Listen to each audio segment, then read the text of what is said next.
사도신경에 대해서 계속적으로 말씀을 나누고 있습니다. 사도행전은 세 부분으로 구성되어 있습니다. 즉 성부 하나님, 성자 예수 그리스도, 성령 하나님. 우리는 지난 시간들에서 성부 하나님, 즉 전능하신 하나님, 천지를 창조하신 창조주 하나님, 우리의 아버지 되신 하나님에 대한 말씀을 나누었습니다. 오늘부터는 성자 예수 그리스도에 대한 부분을 함께 살피고자 합니다. 사도행전의 중심은 바로 예수 그리스도라고 할 수 있습니다. 왜냐하면 예수 그리스도에 대한 내용이 가장 양이 많고 또 집중이 되어 있기 때문에 그렇습니다. 사도신경에서 우리는 예수 그리스도가 누구이신지 또 그가 하신 일이 무엇인지를 고백합니다. 마태복음 16장에 나오는 베드로의 그 유명한 신앙 고백, 주는 그리스도시여 살아계신 하나님의 아들이십니다 라고 하는 그 고백이 있죠. 이 고백은 초대교회의 신앙적 관심이 무엇인지를 알게 하고 있습니다. 또 오늘날 우리 그리스도인들이 누구를 믿어야 될 것인지 또 무엇을 믿어야 할 것인지를 말해주고 있습니다. 그리스도교 신앙 고백의 가장 간결한 형식은 예수 그리스도입니다. 예수 그리스도, 이것이 가장 간결한 신앙 고백의 형식입니다. 이 간결한 형식에다가 예수는 주님이십니다, 또 예수는 하나님의 아들이십니다 라고 하는 것이 첨가되어서 주 예수 그리스도 하나님의 아들이라고 하는 완성된 신앙 고백이 등장하게 된 것입니다.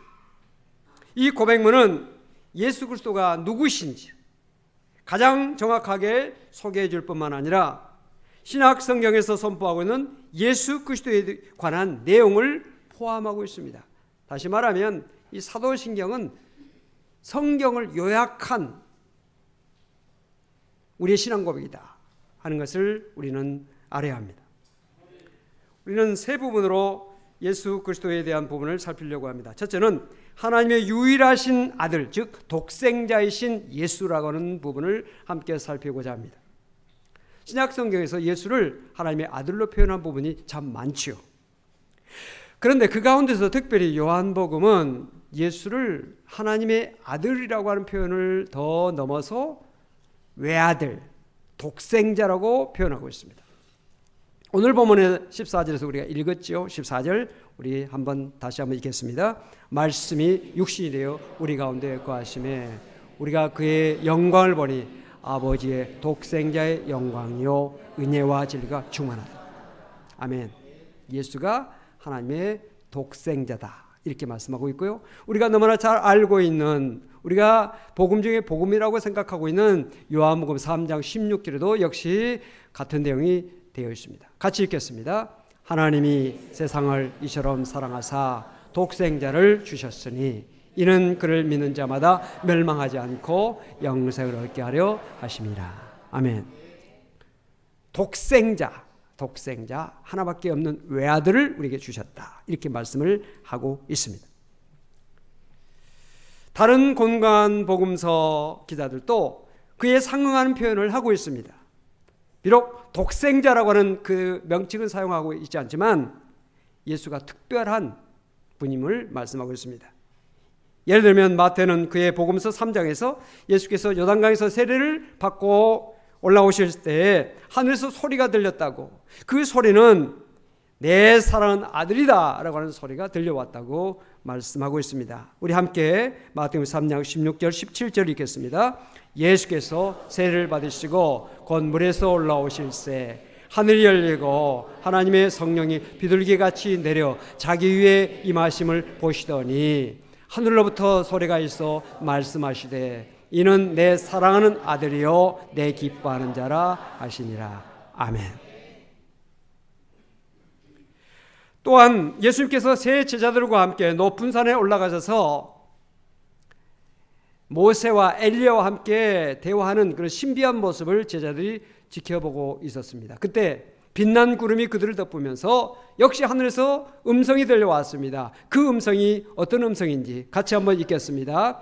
말할 때 호련히 빛난 구름이 그들을 덮으며 구름 속에서 소리가 나서 이르시되 이는 내 사랑하는 아들이요 내 기뻐하는 자니 너희는 그의 말을 들으라 하시는지라. 아멘.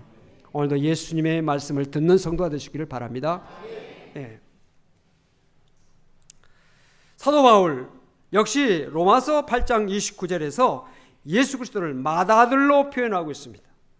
예수 그리스도가 하나님의 특별한 아들임을 표현하고 있습니다.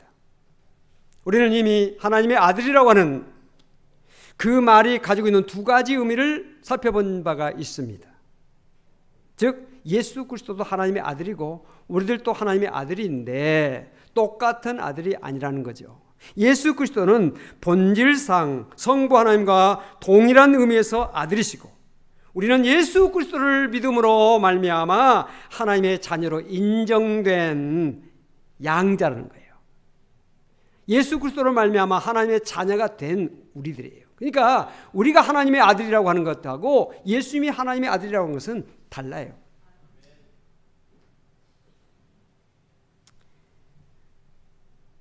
이 내용을 강조하는 의미에서 요한은 예수를 하나님의 외아들이라 독생자라고 하는 단어를 사용하고 있는 것입니다. 우리가 하나님의 독생자는 아니잖아요. 예수님이 하나님의 독생자, 외아들이지만 우리는 아들들이에요. 달라요. 구분되어 있어요. 이 내용을 칼빈은 그의 제네바 요리문답에서 잘 정리하고 있습니다. 이 교사와 학생과의 그 가르침의 내용을 제가 소개하겠습니다. 교사가 말합니다. 하나님께서는 우리 모두에게 하나님의 자녀라는 명칭을 베풀어 주시려고 하는데 그들은 왜 예수를 하나님의 독생자라고 부릅니까? 이렇게 묻습니다. 여러분들 예수를 왜 하나님의 독생자라고 부릅니까? 이 질문에 대해서 어떻게 대답하시겠어요? 이 대답을 이렇게 말합니다. 우리는 하나님의 자녀이지만 본성적으로가 아니라 오직 은혜로 양자된 자녀입니다. 다시 말해서 우리는 하나님께서 우리에게 그 주의를 부여해 주셨기 때문에 하나님의 자녀가 된 것입니다. 그러나 주 예수께서는 성부의 본체에서 발생되셨고 성부와 동일한 본체를 가지고 계시며 그분만이 본성적으로 하나님의 아들이시기 때문에 진정한 의미의 하나님의 독생자라고 불립니다. 또 묻습니다. 교사가. 그러면 그 영광이 본성적인 권리로 누리시는 그에게는 고유한 것인 반면에 그의 지체인 우리에게는 은혜로우신 사랑으로 주어졌다는 뜻입니까? 거기에 대해서 답은 바로 그렇습니다. 이런 관점에서 그는 많은 형제들 중에서 맏아들로 불립니다.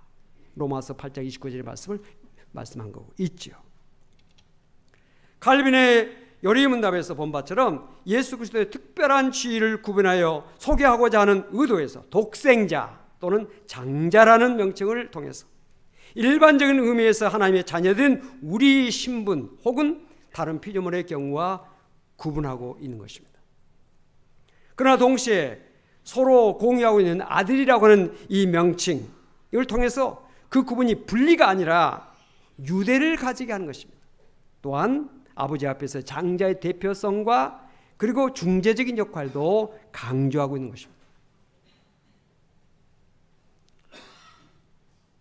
예수님이 하나님의 외아들이시고 우리도 아들이다라고 하는 생각할 때 왠지 마음이 통하게 되고 또 같은 친근미를 느끼게 되잖아요. 예수가 하나님의 독생자라고 하는 의미는 예수만이 하나님에 대한 유일한 계시의 근거요 이외에는 다른 계시의 전달자가 없다는 뜻으로 해석할 수 있습니다.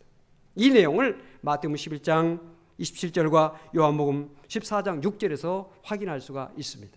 우리 같이 마태복음 11장 27절 읽겠습니다. 내 아버지께서 모든 것을 내게 주셨으니 아버지 외에는 아들을 아는 자가 없고 아들과 또 아들의 소원대로 계시를 받는 자 외에는 아버지를 아는 자가 없느니라. 아멘. 요한복음 14장 6절 또 읽겠습니다. 예수께서 이르시되 내가 곧 길이요 진리요 생명이니 나로 말미암지 않고는 아버지께로 올 자가 없느니라. 아멘.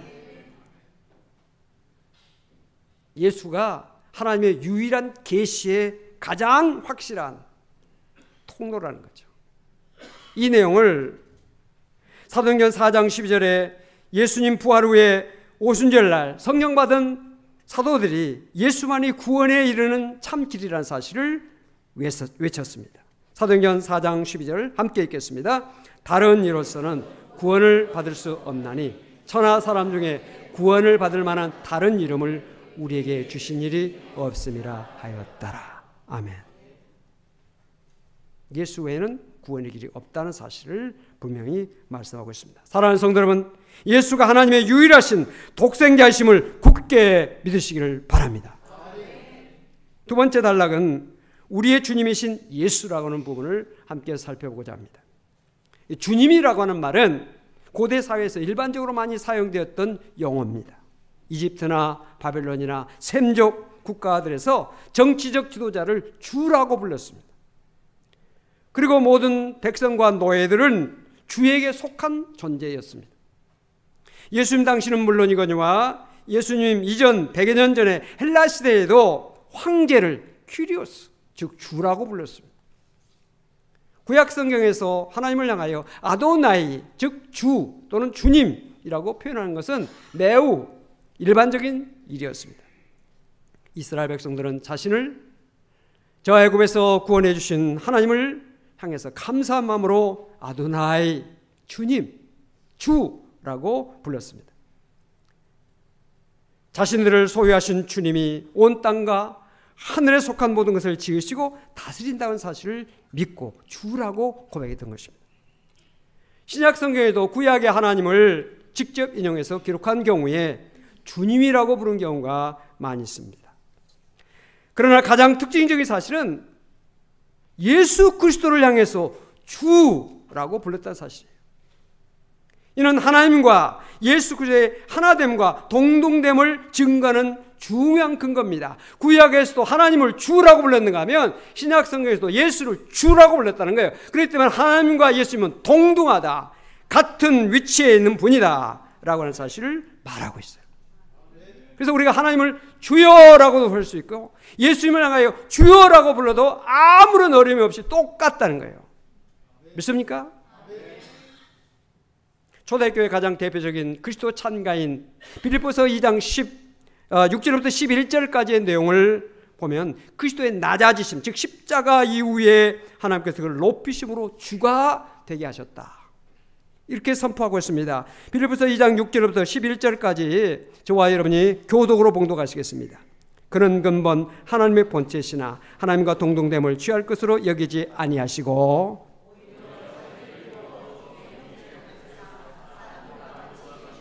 사람의 모양으로 나타나사 자기를 낮추시고 죽기까지 복종하셨으니 곧 십자가에 죽으심이라.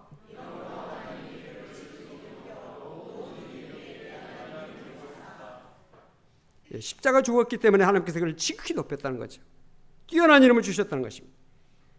10절 읽겠습니다. 하늘에 있는 자들과 땅에 있는 자들과 땅 아래에 있는 자들로 모든 무릎을 예수의 이름에 꿇게 하시고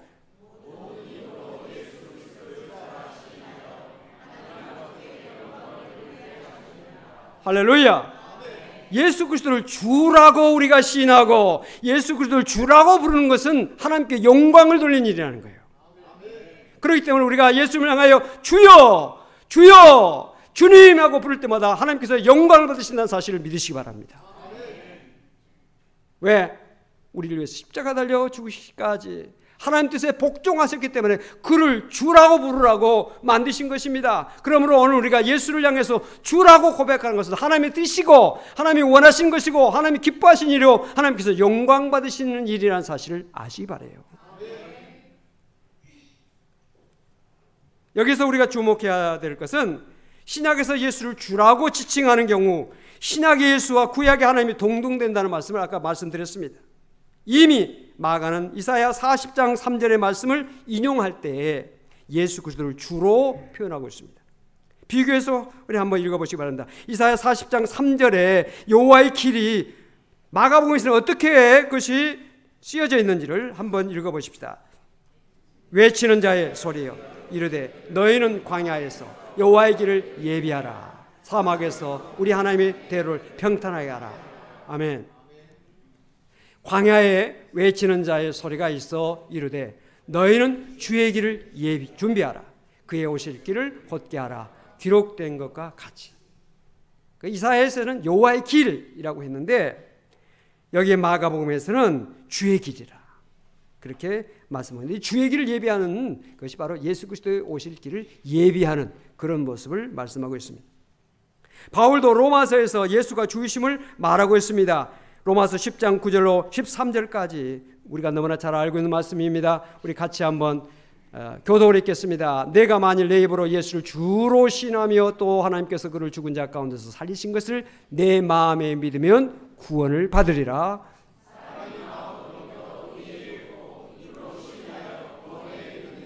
성경에 이르되 누구든지 그를 믿는 자는 부끄러움을 당하지 아니하리라 하니,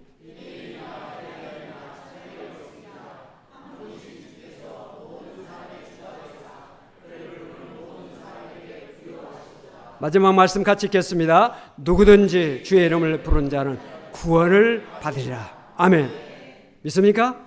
누구든지 주의 이름을 부른 자, 구원자 예수를 부른 자에게 구원을, 축복을 주신다고 말씀하고 있는 것입니다. 이 예수를 주로 고백하는 것은 예수의 부활이 근거로 제시되고 있습니다. 또 예수 그리스도의 부활과 승천이 주님으로 자리매김이 된다는 말씀인 것입니다. 여러분, 초대교회에서 기도할 때 또 인사할 때 많이 사용했던 말이 있습니다. 마라나타라는 것이에요. 마라나타. 이 마라나타라고 하는 뜻은 주님 오시옵소서, 그런 뜻이에요.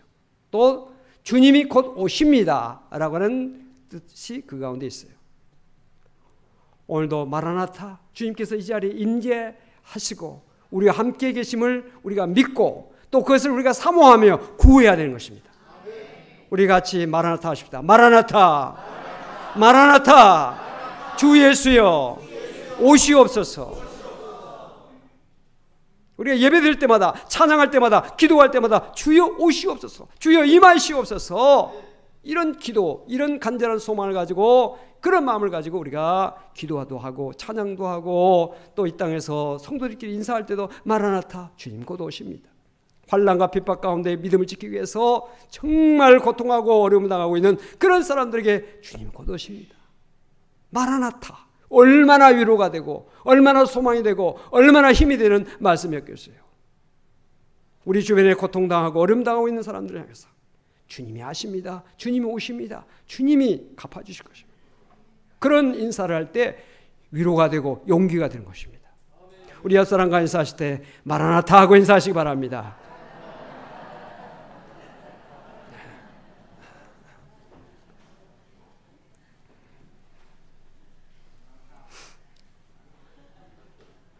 여러분, 예수를 주라고 이야기하는 것은요, 결코 쉬운 이야기가 아니에요. 오늘 우리가 쉽게 예수가 주님이시다라고 고백하고 주 예수여라고 하는 말을 우리가 쉽게 하고 있지만, 이 말씀이 생성될 때, 이 말씀이 주가 그리스도라고 하는, 주가 주님이시다, 예수가 주님이라고 하는 것은 당시 로마 황제가 주라고 하는 그것을 강요하고 있는 시대의 상황 속에서 초대 그리스도인들은 아니다, 황제가 주가 아니라 예수만이 주다 라고 하는 것을 주장할 때 그들은 목숨을 걸고 생명을 걸고 이야기를 한 거예요.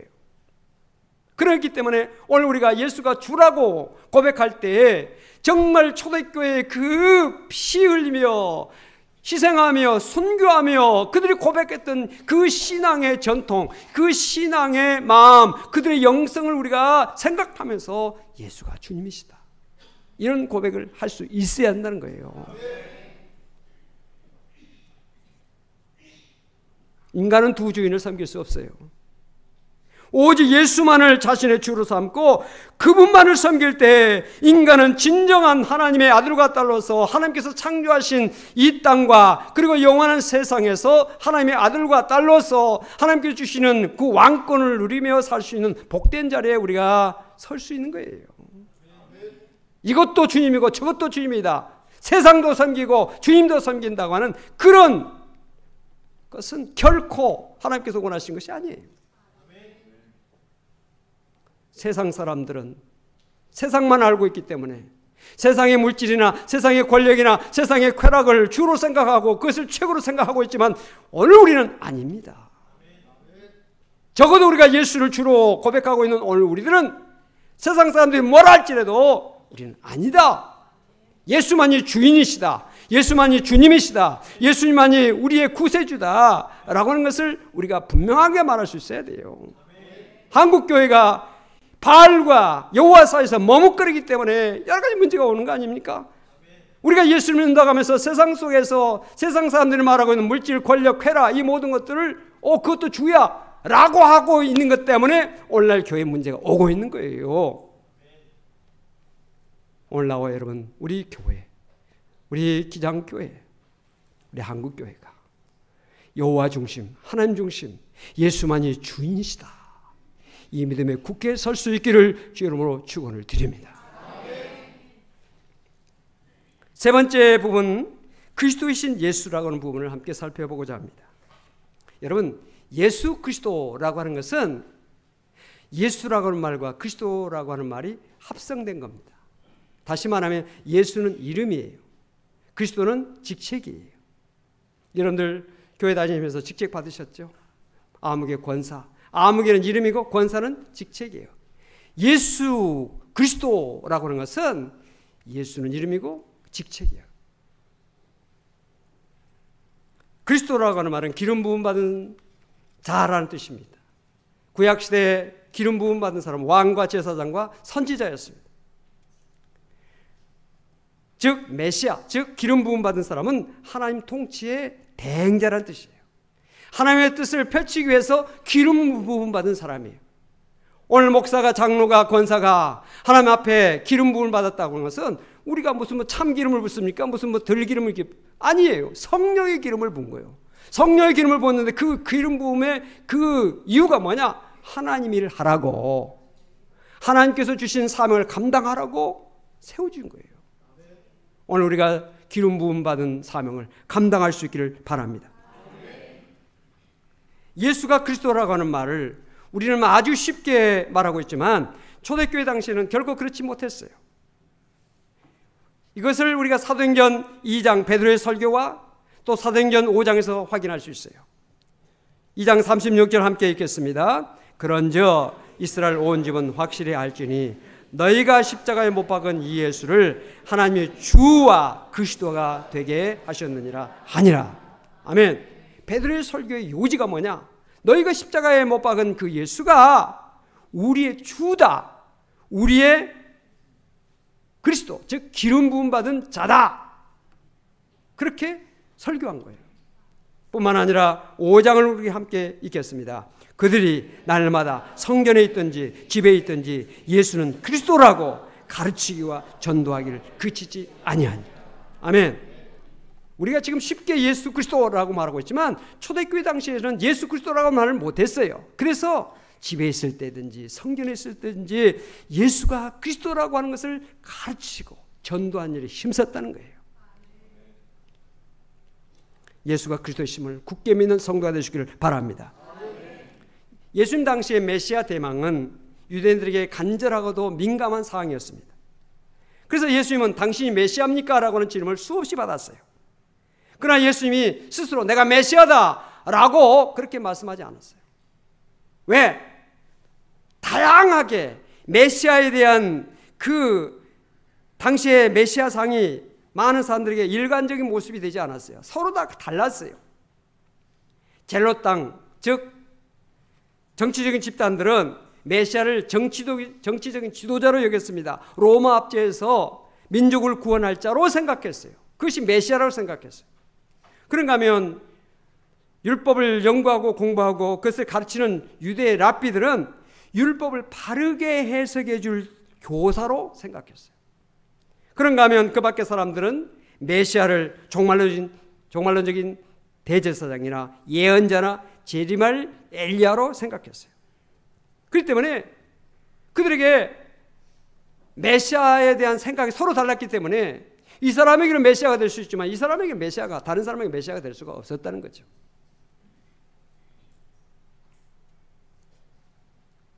예수가 그리스도이심과 그리스도를 믿는 성도의 삶, 우리가 예수가 그리스도이고 그리스도에 속한 우리 크리스찬, 우리 성도, 그리스도인들은 어떻게 살아야 될 것인지, 여기에 대해서 하이델베르그 요리문답, 즉 이것은 장로교 시조인 장로교를 만든 칼빈의 그 이론을 잘 여기서 이렇게 정리해 가지고 만든 것이 하이델베르그 요리문답이에요.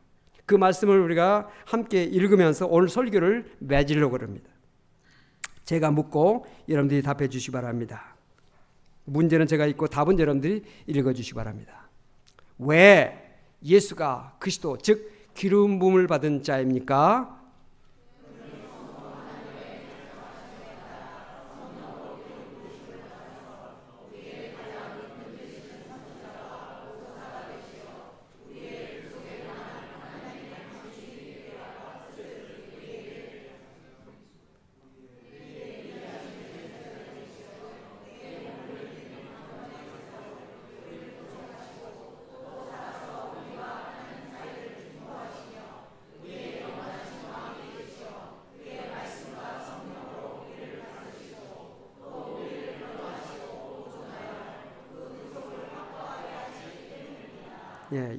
예수가 그리스도, 즉 기름 부음 받은 자, 왜 그런가에 대한 대답을 여러분들이 읽으셨습니다. 한번 제가 또 그 다음 문제를 읽습니다. 당신은 왜 그리스도인이라고 불려집니까?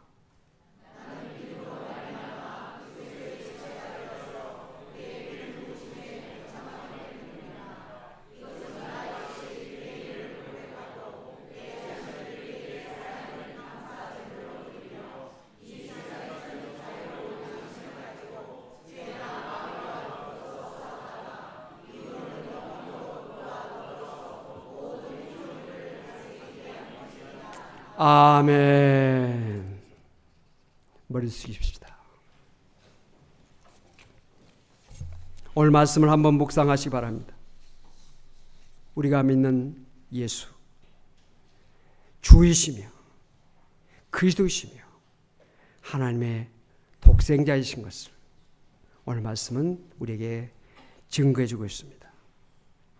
내가 믿는 예수, 어떤 분인가? 또 우리가 예수를 믿는 사람으로서, 그리스도인으로서 어떤 삶을 살아야 될 것인지 한번 묵상하면서 잠시 동안 기도하시기 바랍니다.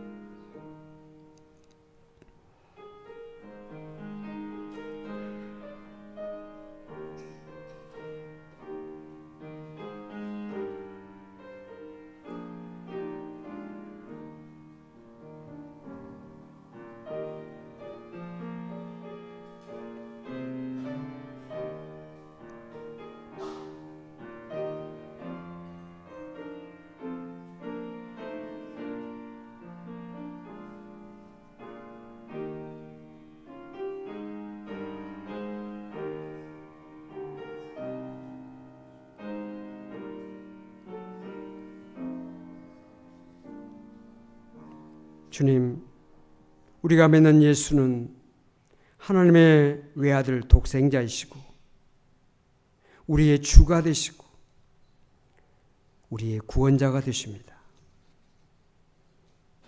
우리는 주님을 믿는 자로서 주님께서 행하셨던 삶의 모습을 늘 생각하며 주님의 삶의 모습을 본받아 살 수 있도록 날마다 저희들을 말씀으로, 성령으로 이끌어 주옵소서.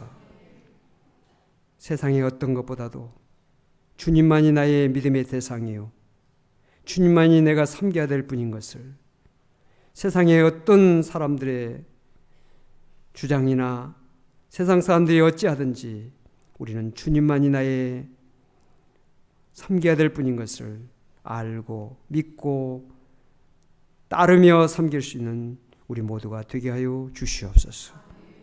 한국교회가 더 바로 서야 되겠고, 우리 교회가 더 바로 서야 되겠고, 목회자들이 더 바로 서야 되겠고, 교회 지도자들이 더 바로 서야 되겠습니다. 주님 함께하여 주옵소서. 주님 성령으로 힘을 주시고 성령으로 도와주시고 은혜를 베풀어 주옵소서. 주님, 우리 교회가 정말 바른 믿음으로 더 굳게 설 수 있도록 한 사람 한 사람을 주의 말씀으로 이끌어 주시고 성령으로 주장하여 주옵소서.